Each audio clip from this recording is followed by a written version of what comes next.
हमारे Hindu legal fund के प्रति जो आप लोगों ने उत्साह दिखाया है, उसके लिए मैं आप सभी को धन्यवाद देना चाहता हूं। अब इस फंड के कुछ ही दिन बचे हैं, तो आपसे अनुरोध है कि अभी जो हमारा टारगेट था उसमें लगभग 30% की कमी रह रही है। तो आप जिस प्रकार से अभी तक उत्साह दिखा रहे हैं, उसी को आगे कायम रखते हुए आप स्वयं और आपके आस-पास के जो भी लोग हैं, उनसे आप कहें, क्योंकि ये कुछ दिनों में ये बंद होने वाला है। हमने इसे लिमिटेड टाइम पीरियड के लिए ही जारी किया था। एक बार पुनः अनुरोध है कि इस हिंदू लीगल फंड में आप लोग सभी कंट्रीब्यूट करें और हमारे ग्राउंड पे, फील्ड पे, ज़मीन पे खड़े हुए जो हिंदू कार्यकर्ता हैं, जो हिंदू सिपाही हैं, जो हिंदू युवा हैं, उनको सपोर्ट करें कि वो किसी भी तरह की समस्या में आएँ तो हम उनको लीगली सपोर्ट कर पाएँ। लिंक नीचे डिस्क्रिप्शन में दिया हुआ है।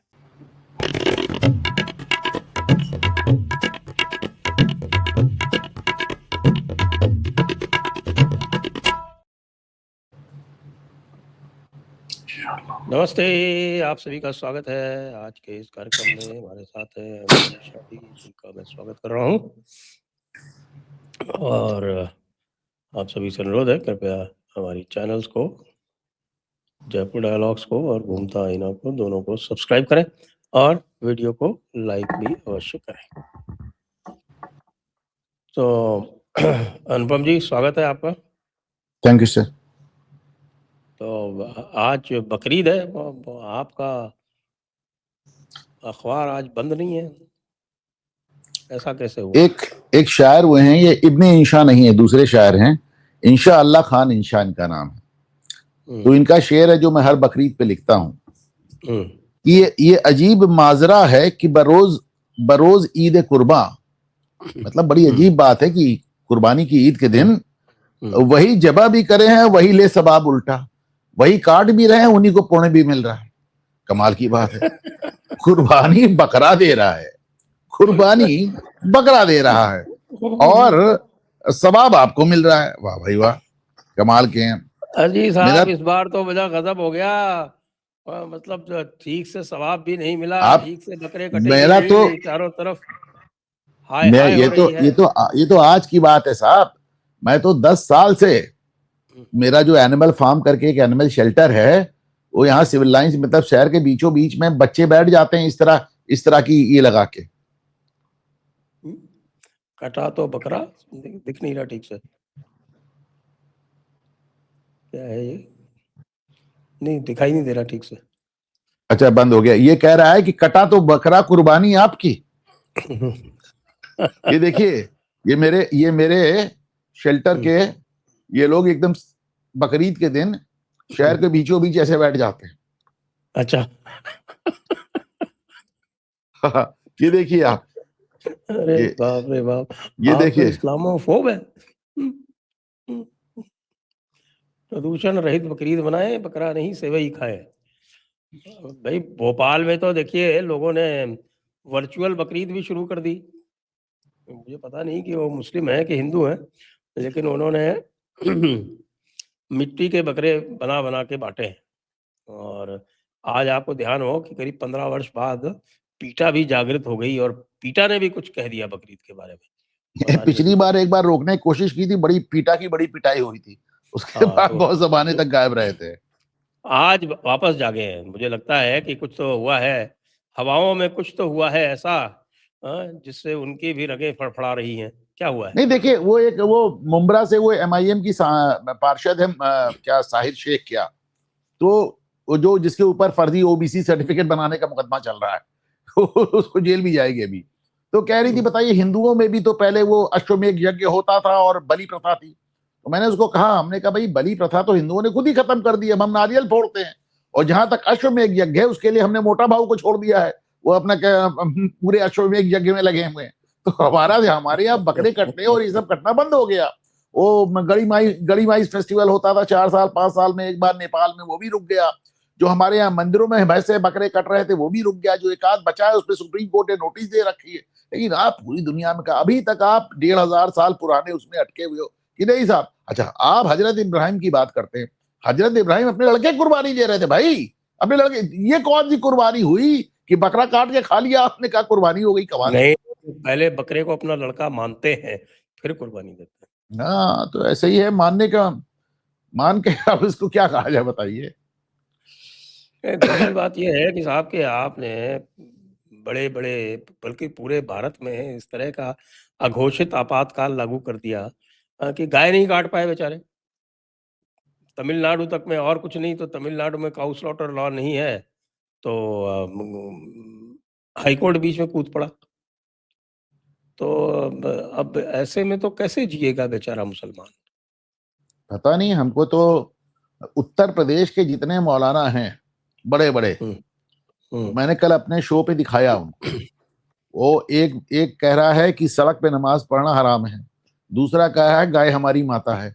तो मुझको ये समझ नहीं आया कि उनको ये ज्ञान चक्षु योगी नहीं खोले, उसके पहले इनके ज्ञान चक्षु नहीं खोले थे। आपकी फोटो गायब हो गई साहब। हाँ, आ जाएगी, आ जाएगी। अच्छा, तो इनके ज्ञान चक्षु योगी ने खोल दिए। इसके पहले इनको नहीं समझ में आ रहा था कि सड़क पे नमाज नापाक है, हराम है। इसके पहले इनको नहीं समझ में आ रहा था कि गाय माता है। वो देखिए, मतलब ज्ञान भी देने वाला टीचर अच्छा होना चाहिए ना, वरना फिर अच्छा टीचर होता तो बात जल्दी समझ में आ जाती है। योगी ने समझा दिया और शुभेंदु अधिकारी ने उसका डबल तेजी से समझा दिया। आज तो मैंने एक वीडियो पोस्ट किया है एक्स पे, छतों पर गाय छुपा कर रखी थी, छतों पे काटेंगे, और जब पुलिस पकड़ के पहुंच ली, उनको पकड़ लिया, महिलाएं थी, उन महिलाओं का मैं बयान सुन रहा था। वो कह रही थी कि हम एक दिन योगी का, मोदी का, शाह का और शुभेंदु अधिकारी का गोश्त नोच के खाएंगे। इस तरह की बात कर रही थी, बताइए। देखा मैंने, हाँ? वो देखा मैंने। लेकिन भैया, बंगाल जैसी पुण्य भूमि में जहाँ से दारुल खिलाफा वापस शुरू होना था, वहां पर अगर गाय नहीं कटेगी तो फिर जो है कयामत का दिन कैसे आएगा? अरे वो फुरफुरा शरीफ वाले बाकायदा फतवा जारी कर रहे हैं कि गाय की तरफ आंख उठा के मत देखना। फुरफुरा अरे शरीफ अरशद से अरशद मदनी तक ने जारी कर दिया। सबने भाई, अरे आप बंगाल की बात कर रहे हैं, इसलिए मैंने कहा फुरफुरा शरीफ से फतवा जारी हुआ है कि गाय की तरफ आंख उठा के मत देखना। तो वही मैं कह रहा हूँ, टीचर अच्छा होता है तो पढ़ाई जल्दी समझ में आ जाती है, बात इतनी सी है। आज तो आपको एक चीज और बताऊं, आपको फरहाद हकीम की जो बेटी है वो आ गई मैदान में, और उन्होंने कहा कि भाई ठीक है, गाय तो है वो नहीं काटेंगे, लेकिन गाय का मांस जो है वो एक्सपोर्ट क्यों किया जा रहा है? अब उनको कौन समझाए कि भाई पहले जो एक्सपोर्ट कोड है उसको पढ़ लो, और उसमें साफ साफ लिखा है कि cows, oxen and calves prohibited, लेकिन अच्छा, इस उसको पे नहीं। मैं अपनी बात भी कह दूं, फिरहाद हकीम की लड़की क्या कह रही है छोड़िए, बड़ी बात ये मैं भी जानता हूं कि बीफ जो एक्सपोर्ट हो रहा है उसमें गाय का नहीं, वो भैंसे का हो रहा है, वो समझ गया मैं। लेकिन द पॉइंट इज कि मुझे लगता है कि भारतवर्ष अगर अपने आप को विश्व गुरु फलाना ढिगाना बनाने की बात कर रहा है, तो कम से कम गोश्त का एक्सपोर्ट बंद हो जाना चाहिए। अरे $2-4 बिलियन कम आएगा, कौन सी बड़ी बात है भाई, ऐसी कोई आफत नहीं आ जाएगी। मतलब ये हम सरकार के तौर पर हम दुनिया को गोश्त बेचकर पैसा कमाएं, ये बात पता नहीं क्यों मुझको कुछ जरा हजम नहीं होती। अरे भैया, आप कल को कहेंगे कि मच्छी मत खाओ, खाने वाली बात तो मैंने नहीं कही ना, मैं कह रहा और हूं मच्छी एक्सपोर्ट मत करो। दुनिया को हम भैंसा काट के बेच रहे हैं, बीफ पता नहीं है, हमको बहुत अपील नहीं करता। और रही बात हम ये कहेंगे कि मच्छी मत खाओ, तो अगर हमसे तो गुरु जब जो भी पूछेगा, जब भी पूछेगा, मैं तो यही कहूंगा मत खाओ। आपको मालूम है मैं एनिमल शेल्टर चलाता हूँ, आपको मालूम है मैं डाई हार्ड वेजिटेरियन हूँ, मुझसे तो जब जो मुझे चुनाव भी नहीं लड़ना है, तो मैं तो हमेशा ही कहूंगा मत खाओ। अब देखिए, एक तो और भी जो है ना, वो पॉलिटिक्स बड़ी तेजी से चेंज हो रही है। राहुल गांधी के 2 प्लैंक थे बड़े। एक था वोट चोरी, तो वोट चोरी का कार्यक्रम जो है वो कल सुप्रीम कोर्ट ने उसको जो है वो फातिहा पढ़ दिया उसके ऊपर। इन लोगों ने सुप्रीम कोर्ट को ही खारिज कर दिया, आपने सुना नहीं? हाँ, वो ब्लैक तो डे सुना फॉर हमने। जुडिशरी। नहीं, वो तो बॉयकॉट करेंगे ना, तब करेंगे, जब करेंगे तब करेंगे। दूसरी चीज, राहुल गांधी का जो दूसरा था वो जाति वाला था। अब जाति का मसला ऐसा, अब वो सिद्धरमैया जो ओबीसी अहिंदा वाला है, उसी ने वो अहिंदा का नैरेटिव चलाया। ए से उनका अल्पसंख्यक है, हिंदू से हिंदू बैकवर्ड है, और दा से दलित दलित है। दलित। हाँ, दलित। तो वो अहिंदा का जो उनका वो जो था, वो जो अहिंदा के प्रणेता थे सिद्धरमैया, उनसे रेजिग्नेशन ले लिया। उनका रेजिग्नेशन हो गया आज। अब वोक्का लिगा वहां पे चीफ मिनिस्टर बनेंगे, तो फिर वो क्या हुआ उस नैरेटिव का? पीडीए का क्या होगा? अब दूसरा नैरेटिव अहिंदा चल का रहा क्या है होगा? साहब, अब ओबीसी दूसरा का क्या नैरेटिव, होगा?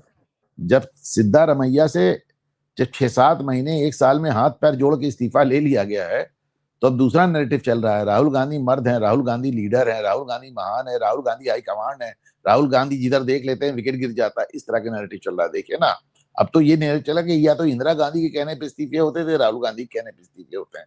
7 महीने वैसे 8 महीने से हाथ जो पैर जोड़ रहे थे।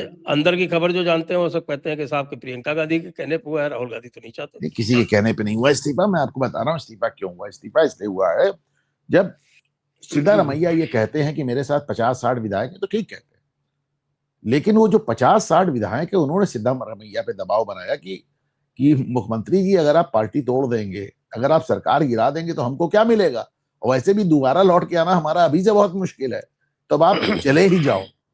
तो इसको समझिए कि सिद्धारमैया पे जो दबाव पड़ा है, उन्हीं के विधायकों ने डाला है। हाँ, अलबत्ता इसमें किसी की गोड फेल हुई है तो मल्लिकार्जुन खड़गे की हुई है। वो चाहते थे सिद्धारमैया तब तक इस्तीफा ना दें जब तक बात टूटने पर ना आ जाए, और तब मैं कंप्रोमाइज कैंडिडेट के रूप में अपना इंटर पास लड़का आगे कर दूंगा। वो जो इंटर पास लड़का वहां पे आईटी मिनिस्टर बना हुआ है, जो सनातन को खत्म करने के ख्वाब देख रहा है, प्रियांक खड़गे, उनको लग रहा था कि साहब हम अपने प्रियांक खड़गे को आगे कर देंगे और प्रियांक खड़गे को हम मुख्यमंत्री बनवा देंगे। उनका गेम फेल हो गया। अब ये तो बड़ी दुखद स्थिति है, और उन्होंने राज्यसभा में भी जाने से मना कर दिया, कहा मैं एक्टिव पॉलिटिक्स में रहूंगा। सिद्धरमैया के एक्टिव पॉलिटिक्स में रहने का एक ही मतलब है कि वो बैंड बजाते रहेंगे डीके शिव कुमार की। अब सिद्धारमैया क्यों एक्टिव पॉलिटिक्स में रहना चाहते हैं, मेरी भी समझ के बाहर है, क्योंकि अगर आप उनकी उम्र देखें तो आदमी 78 साल का हो गया है, 80 की तरफ पहुंच रहा है। तो लेकिन अगर उन्होंने एक्टिव पॉलिटिक्स चूज की है, तो जाहिर सी बात है कि उनके दिमाग में कहीं ना कहीं वापसी की भी एक गुंजाइश नजर आ रही है। उनको कहीं ना कहीं लग रहा है कि अगर डीके शिव कुमार ठीक से हैंडल नहीं कर पाएंगे तो मैं अगली पारी खेलूंगा। हालांकि मैं एक बात बता दूं, कर्नाटक में कांग्रेस लौट नहीं रही। ये तो मुझे लगता है लगभग सभी का अनुमान यही है कि कर्नाटक में कांग्रेस का लौटना लगभग असंभव है। उन्होंने इतनी अच्छी पारी खेली है सिद्धरमैया ने, विशेष तौर से, कि कुछ पूछिए। और बाकी आज बकरीद का पावन पर्व है, और आपके जो नए सबसे नए मुख्यमंत्री बने हैं बीजेपी के, शुभेंदु अधिकारी, वो आपके मायापुर में और नवद्वीप धाम में जगह जगह जो है वो कृष्ण पूजा करते हुए और गायों की सेवा करते हुए देखे जा रहे हैं। बताइए, सेक्युलरिज्म का इस देश में क्या भविष्य है? मुझको भी लगता है कोई भविष्य नहीं है अभी। मतलब आज मैंने ममता बनर्जी को लिखा भी, वो उन्होंने आज ट्वीट किया, ईद की बधाई दी, तो हमने कहा दीदी इस बार सूखी सूखी दे रही हो, पिछली 4 बार का उनका नमाज पढ़ते हुए मैंने फोटो भी लगाया। मैंने कहा इस बार नमाज नहीं पढ़ोगी, इस बार सूखी सूखी बधाई दोगी। हाँ, वो तो रेड रोड पे नमाज नहीं हुई, नमाज को शिफ्ट रेड कर रोड दिया। का लोग वीडियो चला रहे हैं, 2025 और 2026 का लोग वीडियो चला रहे हैं। हाँ। अच्छा, मजे की बात यह है, यदि आप कोलकाता गए हैं, कि रेड रोड से बगल में ही 50 मीटर आप चले आइए रेड रोड से, तो वहीं पे ब्रिगेड ग्राउंड है। और वो ब्रिगेड ग्राउंड मेरे ख्याल से तो भारत का सबसे बड़े मैदानों में से एक है, नाम ही उसका मैदान है। तो इतना बड़ा ग्राउंड होते हुए भी पास में नमाज जो थी वो रेड रोड पे ही पढ़ी जाती थी। देखिए जबकि वहां पे भी इस वक्त देखिए गर्मी का महीना है, गर्मी के महीने में वो कितनी तप रही होगी रेड रोड, उसके बाद भी नमाज रेड रोड पे ही पढ़ी जाएगी। ये जिद क्या कहलाता है? ये जिद क्या देखिए कहलाती है? उस ग्राउंड में तो आज नमाज हुई है, उस ग्राउंड में आज नमाज हुई है। और मुझे बंगाल से आज फोन आया था, वो बता रहे थे कि कह रहे थे साहब जहाँ 50,000 आदमी नमाज पढ़ता था, वहां आज गिन के 7,000 आदमी था। तो वो तो इतने मरे मन से लोग कह रहे हैं नमाज पढ़ने गए। बात को समझिए, उनका मन ही मर गया ना। अगर हमको सड़क कब्जा करने को नहीं मिली तो हमें कब मन ही एकदम बेमन से हुए। अरे भाई, उनके पास मस्जिदों में पर्याप्त जगह है, घरों में जगह है। या तो फिर देखिए, आपने योगी की आपने बात सुनी थी, उन्होंने कहा, मैंने कहा कि भाई मस्जिदों में पढ़ो, उन्होंने कहा ज्यादा संख्या है, तो हमने कहा 2 पारी में पढ़ो। क्या नहीं, फिर भी ज्यादा संख्या, तो कहा हमने कहा था संख्या बढ़ाने को। आप देखिए योगी का आपने बयान सुना, तो क्या हमने कहा था संख्या इतनी बढ़ा लो। तो उनका अपना वो बेमन से चल रहा है, क्योंकि एक वैसे भी मेरा अपना मानना है साहब कि सरकार अगर मन बना ले तो फिर क्या बचता है, कुछ नहीं। लेकिन एक बात अच्छी है कि योगी को जो इकबाल कायम करने में 2-4-5 साल लग गए, सुहेंदु ने पहले ही दिन से वो इकबाल कायम करना शुरू कर दिया। और मैं तो देख के दंग रह गया, वो कौन घोष विधायक थे जो बड़ी लंबी लंबी गालियां और धमकियां दे रहे थे उनको, जो उनको पकड़ा गया पुरी से, तो बंगाल एसटीएफ पकड़ के लाई उनको। ये मुझे सबसे अच्छा ये लगा कि बंगाल एसटीएफ पकड़ के गए। दिलीप मंडल। दिलीप मंडल, हाँ। कई बार मुझे भ्रम हो जाता है कि दिलीप मंडल को पकड़ लिया गया है। वैसे हो सकता चलिए है उनका भी मेरी नंबर आएगा, सबका अपना वो अपना ख्वाहिश नंबर भी आएगा। पूरी होगी कभी ना उनका कभी। उनका भी नंबर आएगा संजय सर, मैं आपको बता रहा हूँ। जो उनकी हरकतें हैं वो मानेंगे नहीं, बाज आएंगे नहीं, एक दिन उनका भी नंबर आएगा।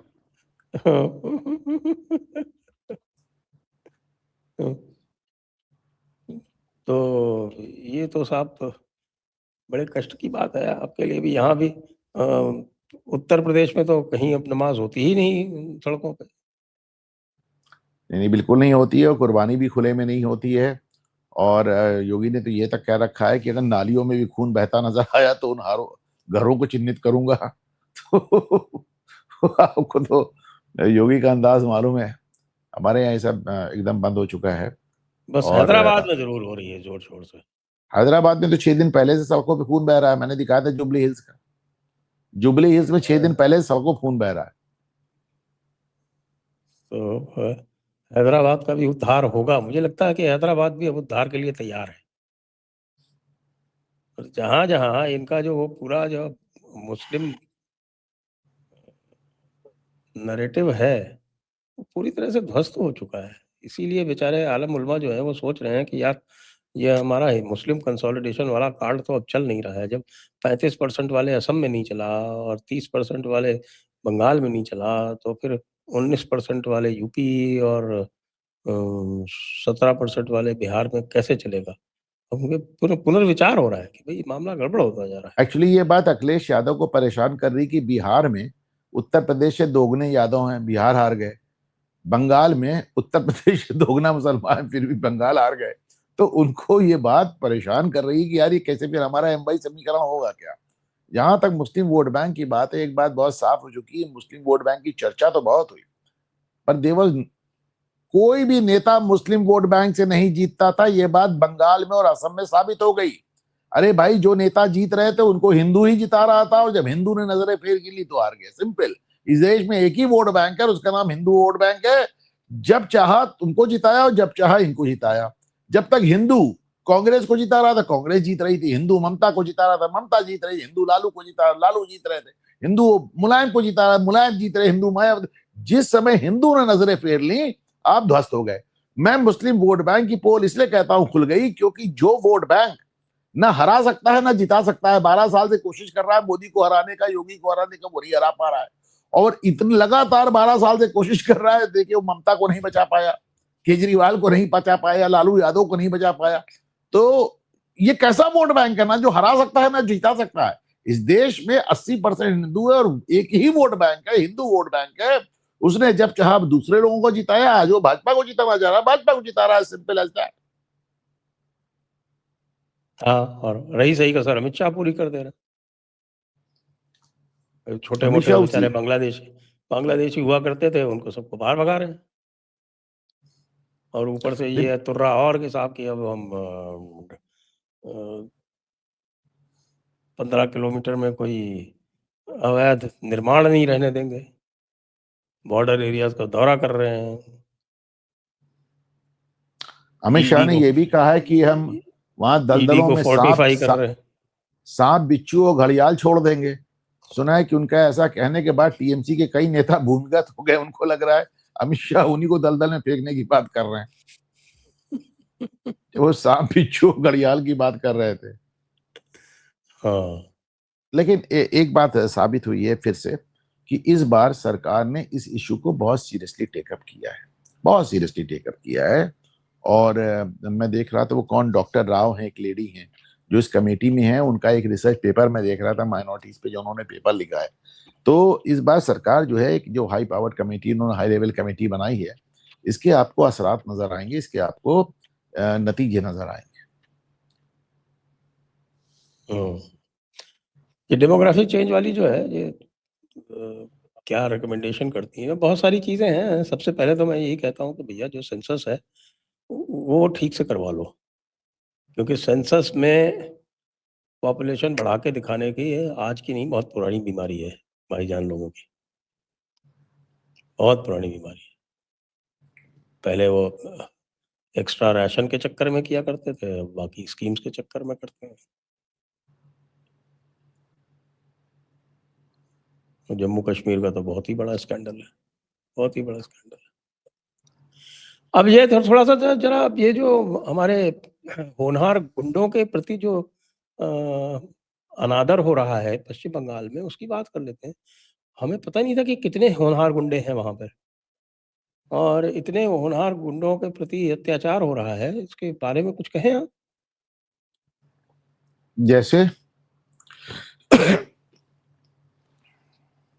जैसे क्या, आकाश सिंह हो गया, शमीम अहमद हो गया, दिलीप मॉन्डल हो गया, और सुजीत बोस हो गया, शौकत मोल्ला हो गया, वो हमारे एक पकड़े गए दीपांकर भट्टाचार्य, उनको पकड़ा गया किसी मैटर में, तो लोगों ने जाके कहा कि भैया इनकी ये जो पीछे जूट के खेत हैं उनकी तो तलाशी लो, सारा पैसा तो वहां रखा है। वहां गए बोरों तो में वहां निकला। बोरों में पैसे मिल गए। तो जगह जगह नए नए लोग जो हैं वो रोज आता जा रहा है। हमारे तो मेरी तो लिस्ट पूरी होती जा रही है, भर्ती चली जा रही है। हाँ, हर असेंबली कॉन्स्टिट्यूंसी में एक बड़ा गुंडा। तो इसको आप मानिए इस बात को कि कितना सिस्टमैटिक तरीके से ये चीज फैलाई गई थी गुंडागर्दी, कि हर जगह एक टॉप बॉस था, फिर छोटे बॉस थे, फिर और छोटे बॉस थे। इसको तो अभी हमने देखा, मुझे पहले आइडिया नहीं था इसमें, तो वहां पे एक बड़ा वर्ड इस्तेमाल हो रहा है, सिंडिकेट। आई वॉज अमेज्ड कि सिंडिकेट जैसा शब्द उसके लिए बड़ा इस्तेमाल हो रहा है। ये जो फैला हुआ इनका पूरा नेटवर्क है, तो सिंडिकेट देखिए के नाम पे पैसे जा रहा है। देखिए 3 चीज़ें हैं, मैं आपको थोड़ा एक्सप्लेन कर देता हूँ। जो सबसे निचला हिस्सा है, सबसे निचला, वो है कट मनी। तो उसके कट मनी में छोटे-छोटे और बहुत सारे जो है वो हर जगह अलग-अलग हिस्से बँटे हुए थे, वो कट मनी मतलब जो आप कहते हैं ना हफ्ता वसूली टाइप का, उस टाइप का मामला, कट मनी। और दूसरी है, उससे ऊपर वाला हिस्सा है टोलाबाजी। टोलाबाजी का मतलब ये है कि जगह-जगह टोल बूथ लगा के वसूली करना, वो टोलाबाजी बोलते हैं उसको। तो उसके ऊपर है सिंडिकेट। सिंडिकेट जो है उसका काम ये है कि वो इन लोगों से, ये जो टोले वाले और इन सब से इन्फॉर्मेशन लेके, यदि कोई भी कहीं भी कोई अपने घर में कोई कुछ करवा रहा हो या कोई मकान खरीद रहा हो या कुछ भी कर रहा हो, तो वो सिंडिकेट की एनओसी चाहिए होती है। वो सिंडिकेट की एनओसी के बदले वो पैसे देने पड़ते हैं। तो वो जो है वो सिंडिकेट आपके हर काम में शामिल है। आप कोई बिज़नेस का एक्सपेंशन भी कर रहे हो, कुछ पैसे-वैसे कहीं इन्वेस्ट कर रहे हो, तो उसमें भी आपको सिंडिकेट से परमिशन, एनओसी लेनी पड़ती है। वो NOC comes at a cost. तो ये 3 तो ये हैं, प्लस उसके बाद जो डायमंड हार्बर मॉडल है, डायमंड हार्बर मॉडल में बहुत सारी क्राइम्स शामिल हैं। डायमंड हार्बर मॉडल में वो पूरा जो एक कॉरिडोर बन गया डायमंड हार्बर के थ्रू ही जो जाता है, उसमें ड्रग ट्रैफिकिंग भी है, ह्यूमन ट्रैफिकिंग भी है, और उसमें इन्फिल्ट्रेटर के लिए हर तरह की सुविधा, हर तरह के डॉक्यूमेंटेशन भी है। ये सारी चीज़ें जो हैं वो पूरा वहाँ पर एक बड़ा ही जिसको कहें कि वेल निट सिस्टम बनाती थी, और वो वेल निट सिस्टम मुझे लगता है कि अगर ममता दीदी इतना ज़्यादा अहंकार नहीं पालती तो शायद ये और चलता रहता। चल तो बहुत गया साहब डायमंड हार्बर मॉडल। अब हालांकि अब शुभेंदु उसको मैं देख रहा हूँ, उसको मॉक भी कर रहे हैं, उसका मजाक भी बना रहे हैं, ताने भी दे रहे हैं।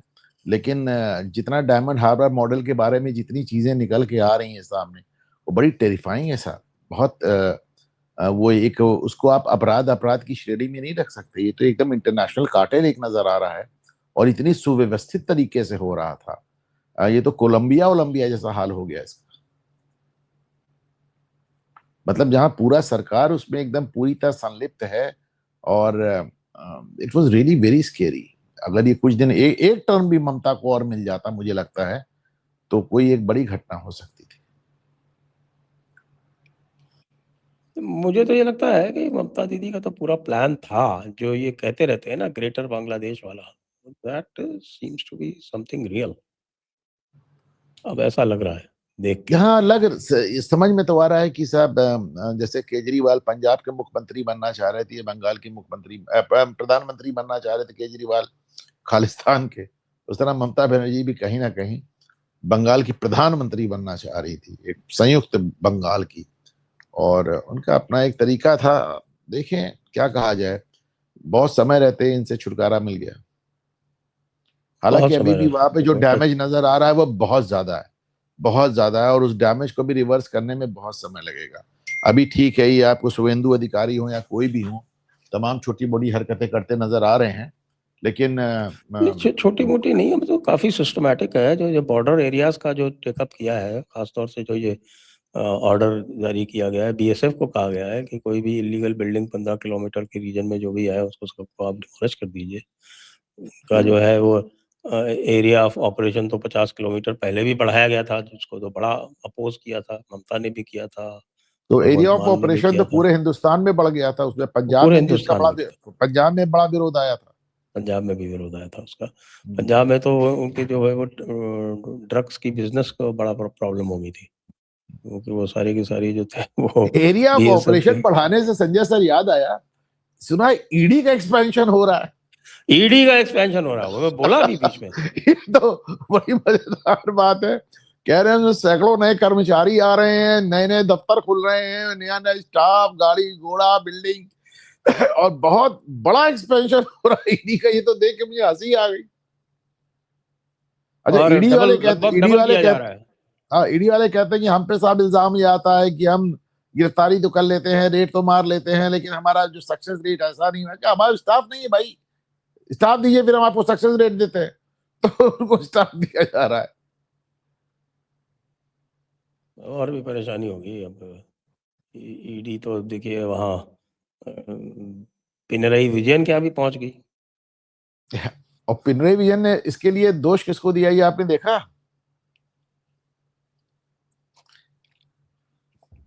किसे दिया?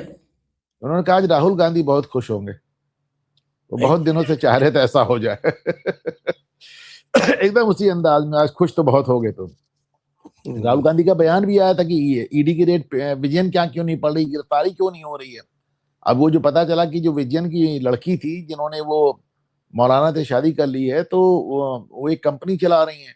उन्होंने अपनी कंपनी से तकरीबन 100 करोड़ रुपए कंपनी दूसरी कंपनी को पेमेंट किया, और उससे सेवा कुछ नहीं ली, तो उसे हर साल पेमेंट कर रही थी उसको 20 करोड़। तो ये अपने आप में एक मनी लॉन्ड्रिंग नजर आ गई। और ईडी टीम भी पहुंची है उस पर, उसी अंदाज में हमला हुआ जैसे संदेश खाली में हुआ था।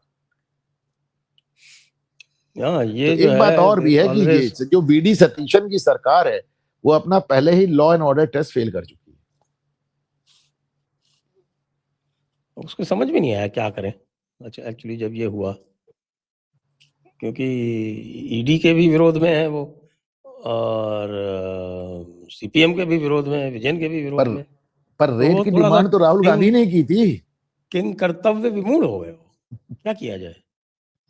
तो राहुल गांधी की सतीशन कहाँ मानता है, वो तो प्रियंका गांधी की मानता है। आपको भी पता है कि इस समय कांग्रेस जो है वो प्रियंका गांधी के कहने से चल रही है। 2-2 बार प्रूव हो गया, केरला में भी प्रूव हो गया, कर्नाटका में भी प्रूव हो गया।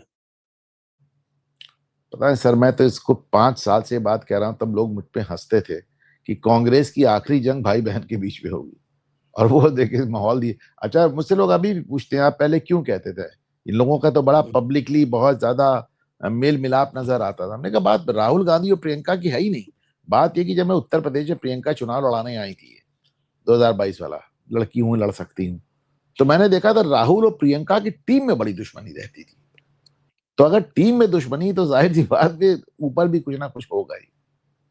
अच्छा, इन्होंने प्रियंका को खत्म करने का पूरा प्रयास किया, 3 प्रयास मैं बताता हूँ। मतलब राहुल गांधी खुद तो विनिंग पोजीशन लेते हैं। हम्म, उत्तर प्रदेश जहां कांग्रेस का वोट 2% है, पहले आपने उसको उत्तर प्रदेश भेज दिया, ये जानते हुए कि ये कुछ नहीं कर पाएंगी। फिर कह देंगे देखिए ये तो हार जाती है। फिर आपने उनको भेजा असम, ये जानते हुए कि असम में कांग्रेस की लुटिया डूब रही है, आपने वहां भेज दिया। पहली बार गांधी परिवार के किसी मेंबर को स्क्रीनिंग कमेटी का चेयरमैन बना गया, 2 हो गया। और फिर तीसरा देखिए कि वो बंदी कितने साल से वो कांग्रेस की इकलौती महासचिव है जिसके जिसके पास कोई चार्ज नहीं। मतलब दीदी के पास चार्ज है। Priyanka is the only general secretary जिसके पास कोई चार्ज नहीं है। तो वो बड़ा साफ नजर आ रहा है। और पहले आपने उसको 20 साल राजनीति में नहीं आने दिया, फिर वो आ गई तो भाई लोग तारीफ करने लगे, तो राहुल गांधी से अच्छा बोलती है, वंदे मातरम के इशू पे फलाना ढिकाना, राहुल से बेहतर बोलती है। तो कुल मिलाकर आपने सोनिया के घर में एक बड़ी मेजर दरार डाल दी। वो दरार तो वो आज से थोड़ी है, तो जन्म से है। नहीं देखिए, कांग्रेस में जब भी राहुल गांधी हारते हैं तो कांग्रेस में उसके बाद भी राहुल इसलिए टिके हुए हैं क्योंकि कांग्रेस पार्टी बिना एक गांधी सरनेम के नहीं चल सकती। तो इसलिए प्रियंका की बात हो, इसीलिए उन्होंने वरुण गांधी को नहीं आने दिया। वरुण गांधी नाक रगड़ के वापस आना चाह रहे, पर उन्होंने वरुण गांधी को मना कर दिया क्योंकि वो चाहते हैं कि कांग्रेस पार्टी में मेरे अलावा दूसरा गांधी सरनेम ही ना हो। उन्हें मालूम कि मैं लगातार हारूंगा, लेकिन ये पार्टी बिना गांधी सरनेम के चल नहीं पाएगी। अब आप देख लीजिए, मैं अच्छा, जाहिर सी बात है भारतीय जनता पार्टी तो यही जाएगी ना कि राहुल गांधी ही नेता रहे, राहुल गांधी ही नेता विपक्ष रहे। बीजेपी क्यों चाहेगी कि राहुल गांधी बदल के प्रियंका आ जाए? ये भी बात सही है आपकी, खैर उसमें तो दम है। लेकिन कल जो जजमेंट आया है SIR का, उसके बाद से राहुल गांधी को नहीं सुना, योगेंद्र यादव को सुन लिया, प्रशांत भूषण को सुन लिया, कालुतोष को सुन लिया, कई सारों को सुन लिया, लेकिन राहुल गांधी का कोई किसी भी प्रकार का कोई रिएक्शन नहीं आया। भाई राहुल गांधी खुद नहीं कह रहे हैं, दूसरों से कहला रहे हैं। लेकिन एक बात और बताइए, कल मुझसे कोई कह रहा था आपने सुप्रीम कोर्ट का जजमेंट देखा, उन्होंने SIR को जस्टिफाई कर दिया। हमने कहा पूरा बंगाल का चुनाव हो गया, और सुप्रीम कोर्ट कहती भी क्या भाई, इसके अलावा क्या कह सकती थी कि जो था गलत था। चुनाव के बाद कहते ही जो हो रहा था गलत था, तो जजमेंट तो यही आना था ना, और कोई जजमेंट आने की गुंजाइश ही नहीं थी। लेकिन सॉलिड जजमेंट आया है, अच्छा जजमेंट आया है, इसीलिए सुप्रीम कोर्ट को ही रन डाउन करने का लोग प्रयास कर रहे हैं। कपिल सिब्बल को आप बधाई दे सकते हैं, सारे महत्वपूर्ण मुकदमे हारने का उनका रिकॉर्ड 100% आज भी बरकरार है। तो जिस बड़े मुकदमे में कपिल सिब्बल ने हाथ लगाया वो मुकदमा चला गया। राम मंदिर से लेके SIR तक देख ले, सारे मुकदमे वो हारे हैं। और रही बात राहुल गांधी की, तो राहुल गांधी कहें क्या भाई? जो बात योगेंद्र यादव जैसे लोग छुड़भैये कह सकते हैं कि, या प्रशांत भूषण जैसे लोग कह सकते हैं कि आज न्यायपालिका के लिए काला दिन है, वो बात राहुल गांधी नहीं कहना चाहते। राहुल गांधी को मालूम, उनको घूम घूम के बार बार न्यायपालिका में ही जाना है, जो हरकतें हैं उनकी। जैसा कह रहे थे वो एक बार हमारे CGI साहब, इस अंजुमन में आपको आना है बार बार, दीवारें दर को दौर गौर से पहचान लीजिए। तो सुना रहे थे आपको, सुना होगा आपने। तो राहुल गांधी को तो घूम फिर के वही जाना है, तो वो ऐसी बात नहीं कहना चाहते कि न्यायपालिका के लिए काला दिन है, इसलिए वो योगेंद्र यादव और मोहम्मद सलीम से कहलवा रहे।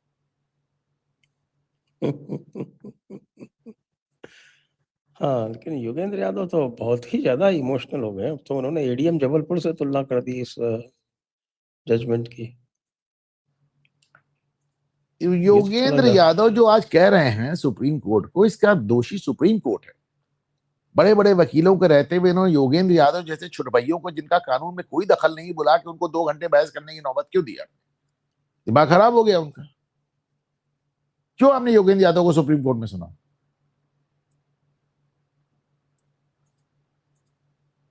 ये तो पिटिशनर तक नहीं था, इसको तो घुसने तक की इजाजत नहीं होनी चाहिए।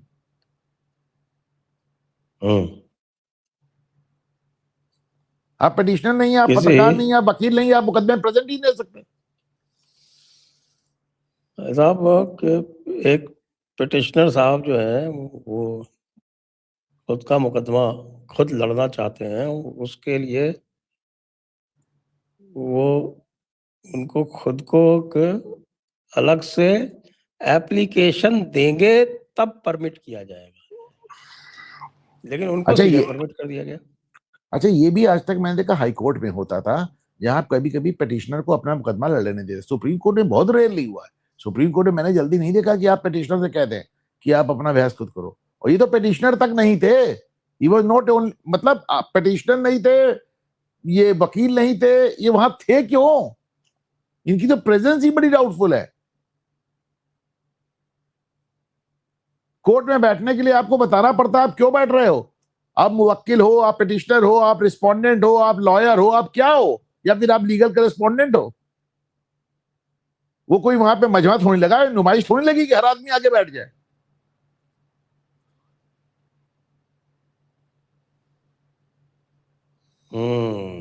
लेकिन ओपन कोर्ट का मतलब तो ओपन कोर्ट होता है, ओपन तो टू फिर ऑल। लाल किले में लगाइए, सुप्रीम कोर्ट में मत लगाइए ओपन कोर्ट। ये योगेंद्र यादव वगैरह, मतलब आप सोचिए, who is Yogendra Yadav, who the hell is Yogendra Yadav. एक दो बार चुनाव लड़के देख चुके हो, तुम्हारी जमानत जब्त हो जाती है, नोटा से कम तुम्हारा वोट आता है, तुम्हारी जितनी पॉलिटिकल नहीं नहीं नहीं नहीं भविष्यवाणियां हैं नहीं, 100% तुम्हारी गाय उल्टी साबित होती हैं। जो तुम भविष्यवाणी कर दो उल्टा हो जाता है। बस नहीं तुम नहीं नहीं, करके गा गा के बोल लेते हो, इसके अलावा तुम्हारे पास और क्या है भाई। देखिए देखिए, नोटा से ज्यादा है तो नोटा से ज्यादा है तो ये मत कहिए। चलिए उनको स्यू करने दीजिए, मैं माफी मांग लूंगा कि नोटा ज्यादा उन्होंने ये 2014 की बात है ना, हाँ, नहीं। 2014 एक में एक संजय सर सुनो, एक बताइए, मैं आपसे एक सवाल पूछ रहा हूँ, एक बार मैं सवाल करता हूँ, कौन है योगेंद्र यादव? क्या है योगेंद्र यादव? सुना कि दिल्ली दिल्ली दंगे में उनका एक भूमिका थी, ये उनकी जिंदगी का सबसे बड़ा शाहकार था। इसके अलावा क्या है वो? अरे भाई, अब क्या बोलते हैं उसको, नेशनल एडवाइजरी काउंसिल के मेंबर थे। कांग्रेस पार्टी के प्राइमरी मेंबर तक नहीं है। उससे क्या होता है, एनएसी के मेंबर थे।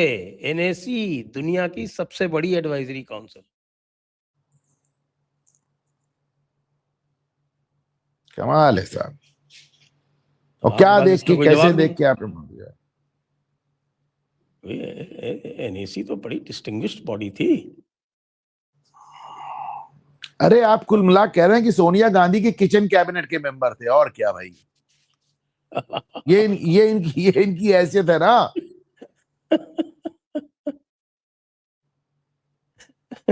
मैं आप जो है थोड़ा योगेंद्र यादव और सलीम जी को महत्व तो नहीं दे रहे हैं। मुझे तो याद है 2014 में चुनाव जब लड़े थे, तब इन्होंने 110 बूथ्स में 110 बूथ की शिकायत की थी कि यहाँ पर सब गड़बड़ होगी। जिस समय उसका डिस्पोजल हो रहा था उस शिकायत अब का, बूथ उस कितने समय थे? मैं वहां बैठा 112? था।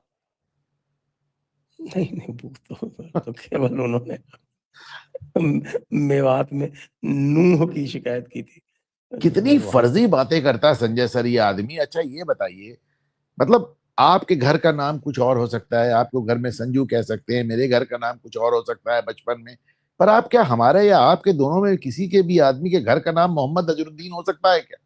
क्या वाहियात बात करता है कि मेरे घर का प्यार का नाम मोहम्मद सलीम तक? किस तरह की बकवास करता है यार।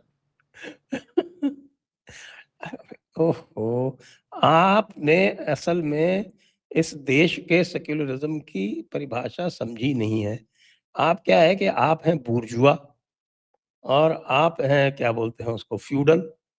तो इसलिए आप सेक्युलरिज्म को मानते हैं कि साहब कि सेक्युलरिज्म जो है वो केवल स्टेट की एट्रीब्यूट होती है।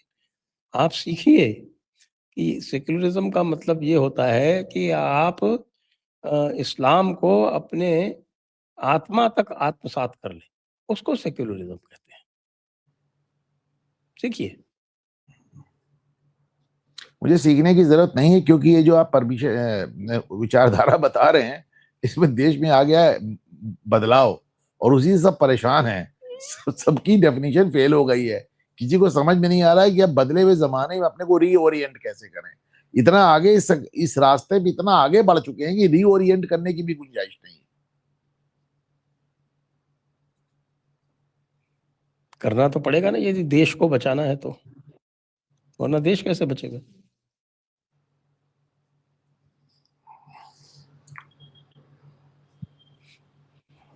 देश तो खंड खंड हो चुका है, आपको पता है।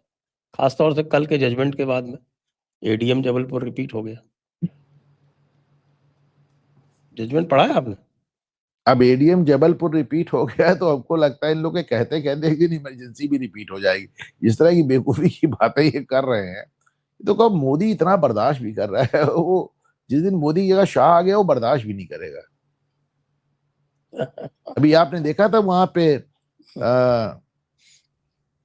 छत्तीसगढ़ में वो प्रेस कॉन्फ्रेंस कर रहे थे अमित शाह, कैसे रिपोर्टरों को बस बस बैठ जाओ, हो गया तुम्हारा, बैठ जाओ, हो गया, सुन लिया।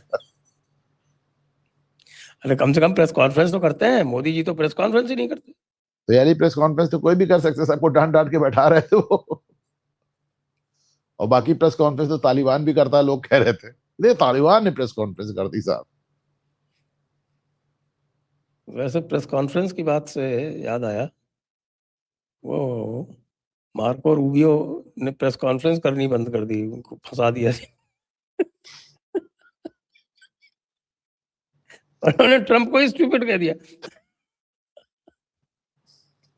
वो एक्चुअली सिद्धांत सिब्बल ट्रम्प का सवाल कर भी नहीं रहा था, क्योंकि सिद्धांत सिब्बल से जब नहीं, उन्होंने पूछा, 100% कर रहा था, 100%। नहीं, जब सिद्धांत सिब्बल से बोला उन्होंने उसने, पूछा, उसने कहा कि आप देखिए ना, एक्सपेक्ट कीजिए सोशल मीडिया पे कितने सारे कमेंट है, अगर वो ट्रम्प पे कर रहा होता तो फिर वो उसे कहना चाहिए था ना कि I'm talking about your president। आप उसको दोबारा उसको खोल के सुनिए। उसने ये कहा कि भाई you know who I am talking about, he has endorsed it, he has endorsed it. Okay, then of course he was talking about Trump. मैंने वो हिस्सा नहीं सुना, लेकिन उसको विदेश मंत्रालय ने अमेरिका के भी हटा दिया और भारत के भी हटा दिया। ये स्थिति हो गई।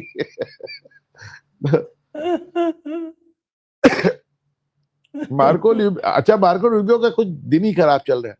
इसके पहले चाइना विजिट पे गए थे, तो चाइना विजिट पे गए थे तो चीनियों को याद आया कि हम तो साहब मार्को रूबियो को 2020 से सैंक्शन करके रखा है हमने इनको, क्योंकि जब ये सेनेटर थे तो उइगर मुस्लिम्स पे रोज बिल लाते रहते थे, तो इन्होंने मार्को रूबियो को 5-6 साल से सैंक्शन करके रखा। अब ये वो सेक्रेटरी ऑफ स्टेट बन के आ रहा है, अब उसको एंट्री कैसे दिया जाए, तो उन्होंने अपने कम्युनिकेशन में उसका नाम मार्को लूबियो कर दिया है, और मार्को लूबियो करके उसको एंट्री दिया है। अच्छा, yes, you check it out. लेकिन साहब सबसे ज्यादा तो गड़बड़ हुई जयपुर में। जयपुर में आए उस दिन, यहाँ 45 डिग्री करीब टेम्परेचर था, 45 डिग्री टेम्परेचर में उतरे वहां पे, वहाँ लोकल एसएचओ ने, जो आपका जो एयरपोर्ट वाला है, उसने कांस्टेबल तक था वहां। सोचिए आप, ये पहली बार मैं देख रहा था एयरपोर्ट में किसी विधायक में कांस्टेबल। मार्को थोड़ी देर बाद उसका पेशेंट जवाब दे दिया, वो अपना चले गए। लेकिन मुझे लगता है कि जिसने भी मार्को रूबियो की ट्रिप प्लान की, उन्होंने मार्को रूबियो के साथ बहुत बदतमीजी की। इतनी गर्मी में पहले जयपुर भेजा और फिर 42 डिग्री में ताजमहल के सामने बैठा दिया, तपते हुई बेंच पे अपने पे उनको बैठा दिया। तो मतलब इनका जो इनकी जो इटिनरी बनाई गई थी वो इनके साथ मजाक था। मैं तो ताजमहल गया हूँ, उसमें गर्मी में भाई, वो नीचे से वो संगमरमर इतना जलता है। मैं तो बता तो रहा हूँ कि और उसी संगमरमर की बेंच पे बैठा भी दिया गया। कैसे बैठे होंगे।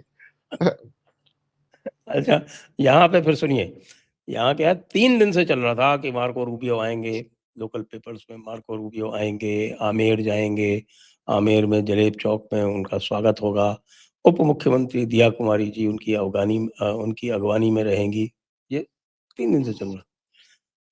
कम द फाइनल डे, उप मुख्यमंत्री दिया कुमारी गायब, उनको तो छोड़िए, उनके कोई स्टेट मिनिस्टर टूरिज्म वो भी गायब, हाँ, आर्कियोलॉजी वाले मिनिस्टर वो भी गायब।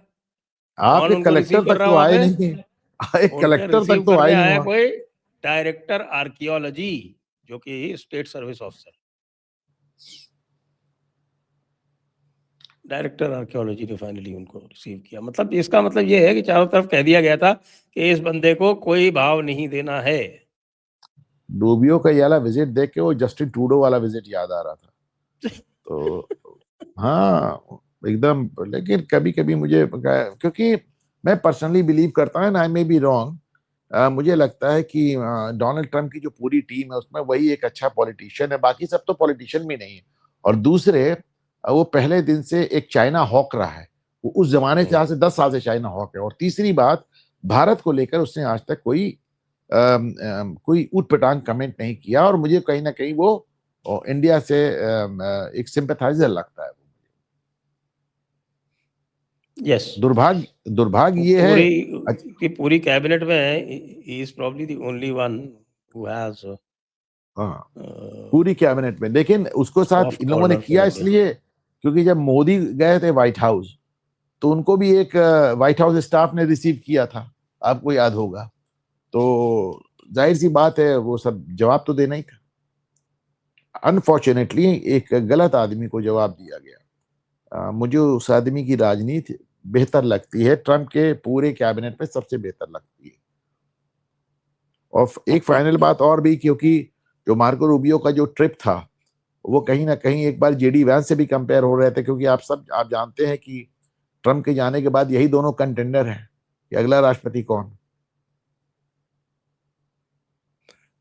तो जेडी वैंस तो फ्लॉप हो गए, मार्को रूबियो ही अगले कंटेंडर है। हालांकि ये अलग बात है कि रिपब्लिकन हारेंगे बुरी तरह से अगली बार में, इनके किसी के भी जीतने की कोई चांस नहीं है।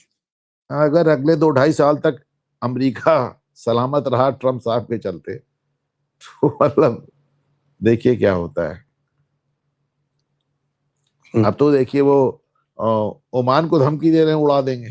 ओमान को भी उड़ा देंगे, कोई बचेगा थोड़ी, और बचेगा एक बात कोई। आज उसने बहुत दिलचस्प कही, उसने कहा मुझको वो जो मिड टर्म चुनाव हो रहा है मुझे उसकी कोई परवाह नहीं। ऑफ कोर्स तुमको परवाह नहीं होगी यार, पार्टी की ऐसी तैसी कर रहे हो, तुमको लौटना नहीं है, तुम दूसरा टर्म बिता रहे हो। तो इन और कोई आपके परिवार में भी कोई राजनीति में नहीं है, तो इन्हें तो वास्तव में किसी चीज की परवाह नहीं है। अच्छा, एक अंत में चलते चलते ये बताइए कि ये टीएमसी वाले जो हैं, ये ये टूटने के लिए तो तैयार हैं। तो इनमें से भारतीय जनता पार्टी किसको लेगी और किसको नहीं लेगी? अब मुझको जो लगता है कि भाई आपको थोड़ा पिक एंड चूज करना, क्योंकि मैंने बंगाल की भाजपा यूनिट से बात की, वो इस बात को लेकर बहुत नाराज थे कि टीएमसी वालों को, लोकल लीडर्स को तो ना लिया जाए, जो जो ग्राउंड फाइटर्स हैं, जो सड़क पे जिन्होंने गुंडई की है, मारपीट की है, वो कह रहे हैं उनको किसी हालत में नहीं लेना है। और बाकी तो आज देखिए, मैं देख रहा था कि जो सांसद महोदय टूटी, उन्होंने बताया कि उनको कल्याण बनर्जी ने बहुत गाली गुप्ता किया, उनके साथ बहुत बदतमीजियां की हैं। तो एक एफआईआर ही लिखवा देनी चाहिए कल्याण बनर्जी के खिलाफ। मुझे तो लगता है कि उनके खिलाफ तो एफआईआर जितने लोगों ने उनकी जो है वो सुनी है ना, क्या उत्तम पाद तड़ाका नाम, मध्यमा चटोए टोए, शिस करिया महा चांडाली, भसक्का प्राण घातका। ये तो वो जो उत्तम पाद वाली जो उन्होंने जो मारी थी धड़ाधड़, वो that itself is covered under vulgarity. What do you say? I have not seen it. I have no idea what you're talking about. मैं देख कर ही अरे कमेंट कर। उनकी जो है वो इतनी जोर से उन्होंने तोप बजाई प्रेस कॉन्फ्रेंस में, और आपने सुनी नहीं? क्या कल्याण बनर्जी की बात कर रहे हैं आप? कल्याण बनर्जी। एक्चुअली कल्याण बनर्जी को लोग समझ नहीं रहे हैं, लोग कह रहे हैं इतना ज्यादा उनका दिमाग क्यों खराब हो गया, इतना क्यों डिस्टर्ब हो गया। लोगों को समझ ही नहीं आ रहा है, उनका लड़का हार गया है बस। लोगों को मालूम नहीं कि दादा संसद में लड़के को विधानसभा ला रहे थे, लड़का हार गया, तो उनका गुस्सा जो है अपने लड़के को लेकर बहुत ज्यादा है। हाँ, लड़का हार गया, और मेरे ख्याल से ऐसे जगह से हार गया जहां से कहीं उनको उम्मीद नहीं थी कि वो हारेगा। बताइए,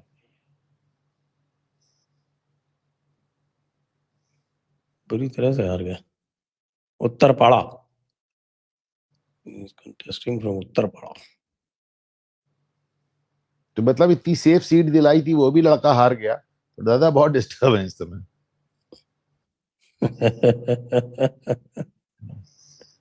सुना है कि उन्होंने ममता बनर्जी से कुछ कहा भी कि बताइए मेरा लड़का हार गया, तो ममता ने उनको बहुत बुरी तरह झिड़क दिया है कि मैं खुद हार गई, तो हमसे आप कह रहे हो लड़का हार गया।